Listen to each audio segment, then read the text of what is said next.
मोटे लाला जलेबी वाले। घर से निकलते ही बाहर चौराहे के सामने ही मोटे लाला जलेबी वाले की मशहूर दुकान थी। सुबह मेडमी कचौरी और साथ में गर्मा गर्म जलेबी मिलती थी। शाम को एक बड़ी सी कढ़ाई में दूध उबाला जाता था, जिससे रबड़ी तैयार होती थी। रात को दूर दूर से लोग दूध जलेबी खाने के लिए आते थे। जज्जू मल बहुत मोटे थे। वे दुकान पर बैठे रहते थे, अपने कारीगरों को डांटते रहते थे। गल्ला संभालना उन्हें बहुत अच्छी तरह से आता था। किसी से भी 1 रुपए का हिसाब गलत नहीं होता था। सुबह 11 बजे से रात के 12 बजे तक दुकान पर ही बैठे रहते थे। सभी उन्हें मोटे लाला के नाम से जानते थे।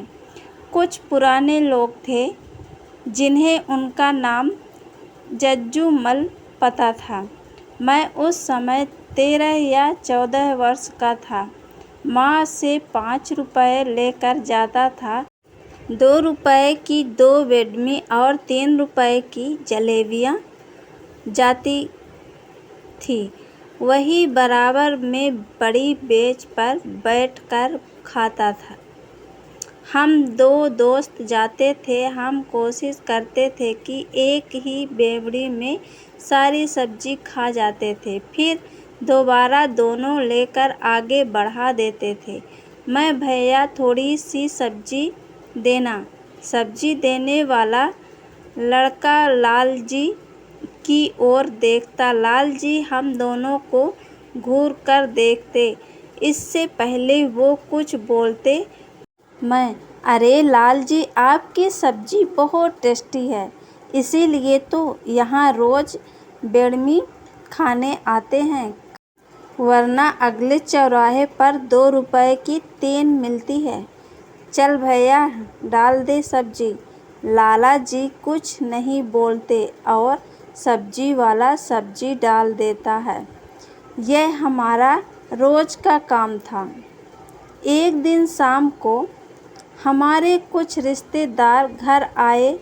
शाम को खाना खाने के बाद दूध जलेबी की फरमाइश होने लगी। पहले तो मेरी ड्यूटी लगी दूध जलेबी पैक करवा कर लाने की, लेकिन तभी कानपुरा वाली बुआ बोली, बुआ जी, भैया याद है बचपन में हम कैसे जज्जू हलवाई की जलेबी खाते थे? वह अभी भी है या? मैं, बुआ जी, यहाँ कोई जज्जू हलवाई नहीं है, हम तो मोटे लाल की जलेबी लाते हैं। पिताजी, अरे दीदी, जज्जू हलवाई मुन्ना मोटे लाला के असली नाम जज्जू हलवाई है। पहले वह बहुत पतला था। अपने पिता के साथ केवल दूध जलेबी बेचता था। बुआ, छोड़ो ना, भैया वहीं चलकर खाते हैं। सर्दी का टाइम है, गरम गरम दूध और जलेबी, मज़ा आ जाएगा। हम सब तैयार होकर मोटे लाला की दुकान पर पहुंच जाते हैं। दूध जलेबी का ऑर्डर देकर हम वहीं भट्टी के पास खड़े होकर दूध को उबलता हुआ देख रहे थे। जज्जू हलवाई, अच्छा तो गौरी शंकर जी ये आपका लड़का है, हर रोज़ सुबह जिद करके 2-2 बार सब्जी लेता है, ऊपर से धमकी भी देता है। यह बात सुनकर सब हंसने लगे। मुझे लगा कहीं ज़मीन में गड़ जाना चाहिए, क्योंकि सबको पता है बेडमी केवल 2 रुपए की आती है। पिताजी, क्यों मुन्ना, ये मैं क्या सुन रहा हूँ? तुम रोज़ बेवड़ी मी क्यों खाते हो? से चीज़ें कभी कभी ठीक रहती है। मैं नहीं पिताजी, कभी कभी खाता हूँ। जज्जू हलवाई, छोड़ो गौरी, शंकर जी बच्चा है, मैं जानता नहीं था कि आपका बेटा है। सभी जोर जोर से हंस रहे थे। मैं गुस्से से मोटे लाला को घूर रहा था। अगले दिन से मैंने उस दुकान पर जाना छोड़ दिया। एक दिन घर वालों के लिए जलेबी लेने गया तो जज्जू हलवाई ने रोक लिया। जज्जू हलवाई भैया, तुमने आना बंद कर दिया। हम तो उस दिन ऐसे ही कह रहे थे, जितनी चाहे सब्जी ले लिया करो। तुम्हारे पिताजी बचपन से इसी दुकान पर आते हैं। अच्छा नहीं लगता अब तुम कोई और दुकान पर जाओ। मैं अब कभी तुम्हारी शिकायत नहीं करूँगा।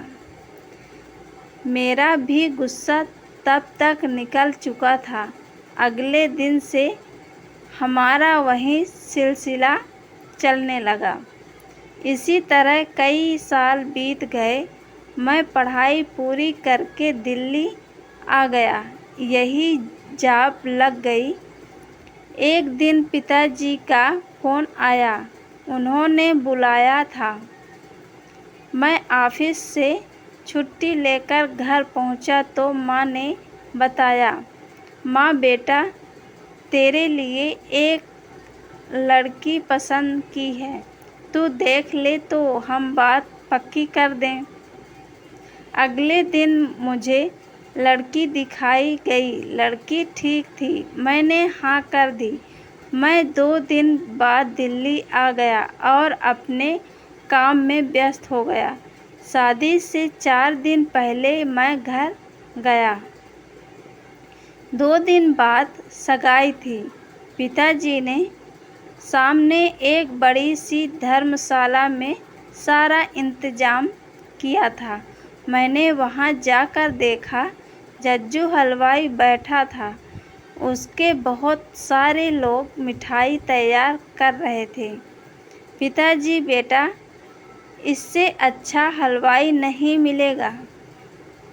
मुझे देखते ही जज्जू हलवाई के चेहरे पर खुशी आ गई। जज्जू हलवाई, आ गए भैया, शहर से चिंता मत करो, सब काम बहुत बढ़िया से हो जाएगा। आपको शिकायत का मौका नहीं मिलेगा। सगाई और शादी कब बीत गई पता ही नहीं चला। मधु को पत्नी के रूप में पाकर मैं बहुत खुश था। 2 महीने घर में रहने के बाद मधु को भी पिताजी ने मेरे छोटे भाई के साथ दिल्ली भेज दिया।